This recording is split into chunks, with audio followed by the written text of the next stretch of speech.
When it comes to your favorite deck in Yu-Gi-Oh, usually you can go back to one deck. Some people have multiple, but over time, you usually find out that you like one deck more than most. For me, that's Evilswarm. Evilswarm is a rank 4 toolbox deck. That's basically all it is. That's all it does. It makes rank 4 XYZ monsters, and it's really good at it, but it doesn't play well with any other archetypes or any other, summoning mechanic. I've played a lot of decks. I've played Counter Trap Fairies. I've played Shadal. I've played Light Sworn. But whenever I have to go back to pick my favorite deck, it's always Evilswarm, and that's what I thought I'd do for my first video on my channel, is explain why I like these cards and what they do, and maybe convince some of you out there to, pick these up. They're pretty cheap now. Nobody really cares about them, but they're pretty good, and I love them. So we'll start with my favorite main deck monster, the mascot of my channel, Evilswarm Mandragora.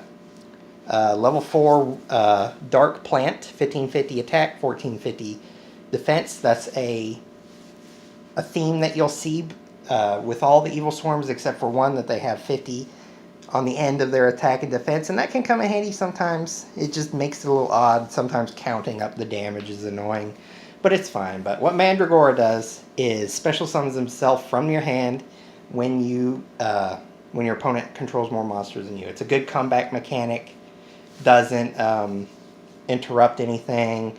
It's really great when you go on second. It's just a good little piece of extra XYZ material fodder, and he's adorable. I mean, look at him with his little hairdo.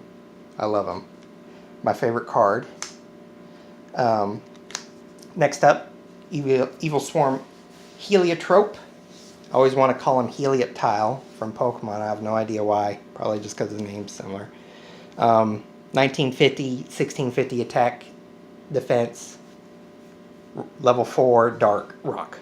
They're they're called Evilswarm, but none of them are insects. Doesn't make any sense. This guy is your Rescue Rabbit fodder. He's just use him for Rescue Rabbit. He's a big beater as well. Good to just special summon out of the grave if you can with Kirkion and beat up some guys. That's all he's good for. Caster. Level 4 Warrior. Can search with Reinforce of the Army. Makes him more consistent. He gives you an extra normal summon for that turn when he's normal summon. Really good for making, guess what? Rank 4 XYZ monsters. 1750, 15, 550 defense. Pretty good. Love this card as well. Really great going first. Kirkion. Best top deck in the whole deck. Level 4 spellcaster. 1600 attack. He's the only one that doesn't have 50 attack or defense. Well, he has it on his defense, but not on his attack. It's really, I don't know why they did that. They should have just gave him the 50, but whatever. Banish a Evilswarm from your graveyard. Add an Evilswarm from your graveyard to your hand after you do that, and then you can normal summon it. And he's the best top deck. He's the best comeback thing that you have.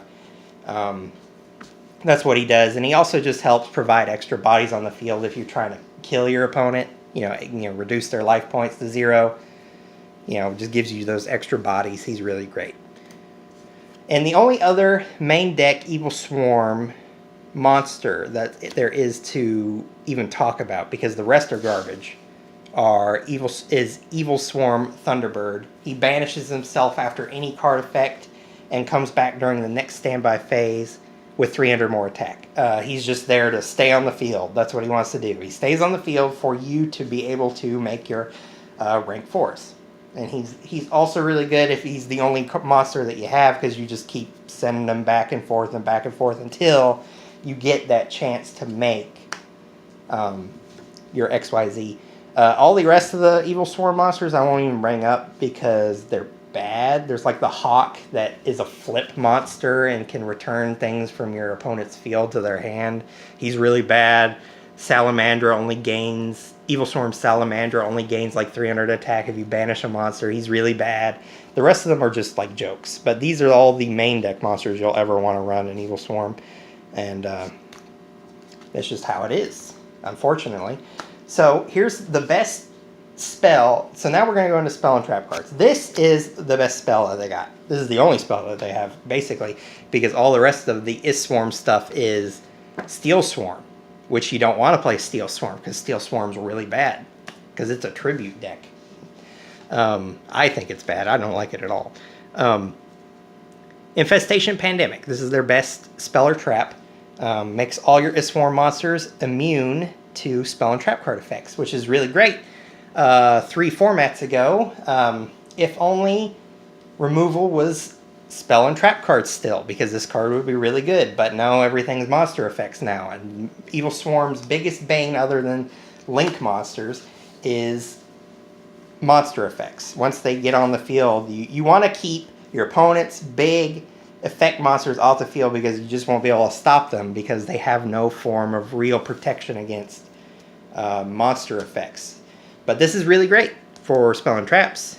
It's really useful still. It's not as good as it used to be, but it is still pretty great. The next card, the rest of these that are worth mentioning are still pretty bad. This is the best worst card that you'll run in the deck. Once per turn, you can shuffle one Evilswarm monster from your hand to the deck, and then add another different Evilswarm monster from your deck to your hand. It's your Searcher. Great. It's not a monster searcher, it's a trap searcher, and it's a continuous spell. It's slow. I hate it. I wish I had a monster searcher, but no, this is what I have to play with. I hate it. It's real bad. It looks really cool. It's got great artwork.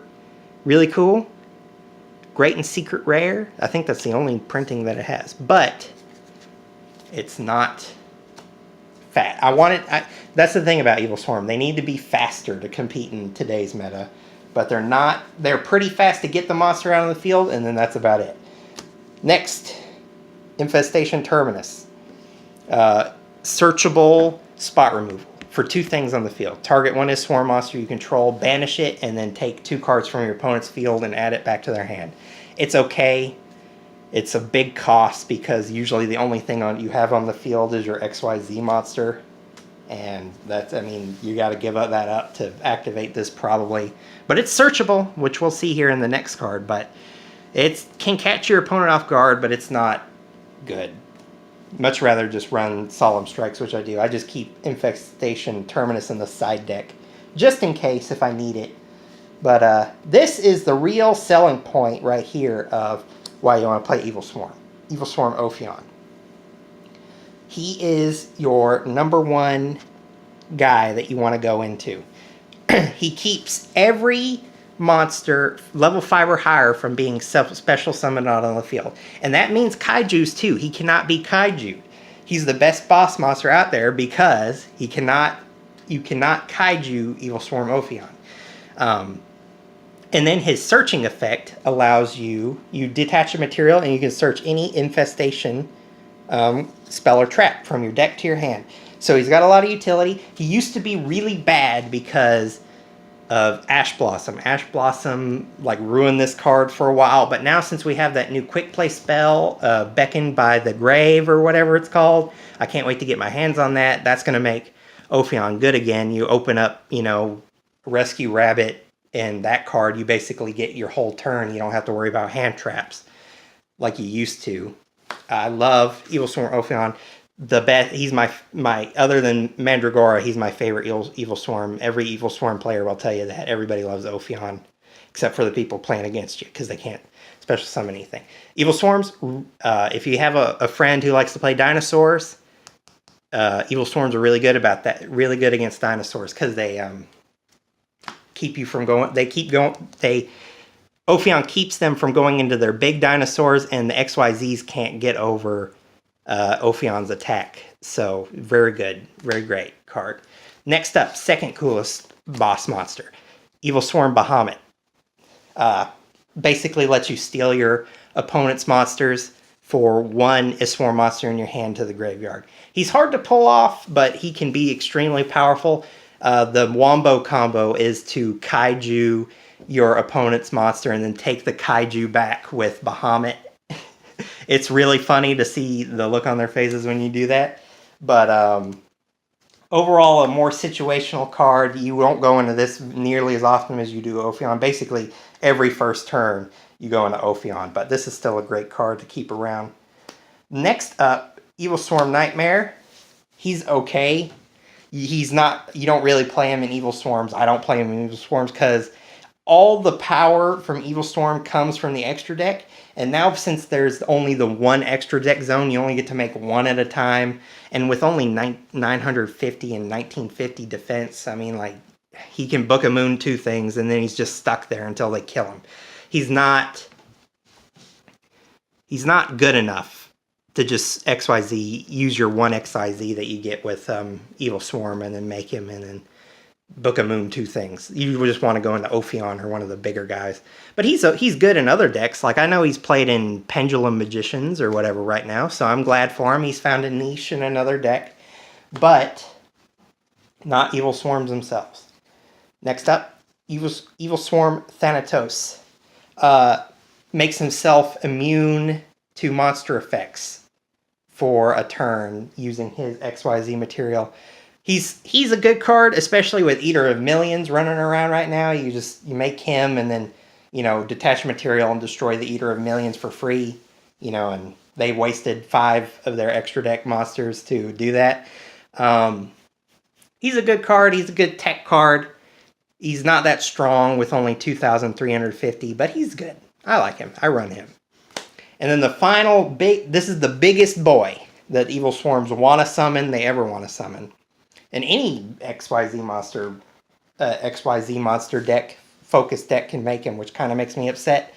But Evilswarm Ouroboros, very great card. Well, it used to be. He's kind of slow now, but he's still really good. Big attack, big defense. Has 3 effects for each 3 of the materials you make him with. You got to make him with 3 different materials. You can target a monster and return it to the hand, or you can take a hand you can take a card from their hand and send it to the graveyard, or you can banish a card from their graveyard.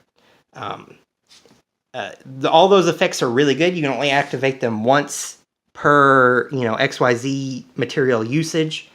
But yeah, he's your biggest boss monster. You basically never go into him. I've barely ever made him. He's really hard to make because Evilswarm really just like to have 2 things on the field and make those. And that's about it. Make a 2 material monster. But this guy's always handy just to keep in the back until you need him.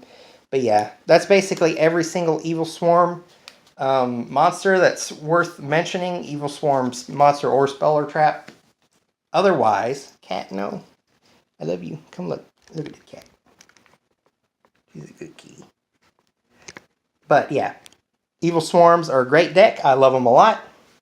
This is the deck I'm taking to my next locals.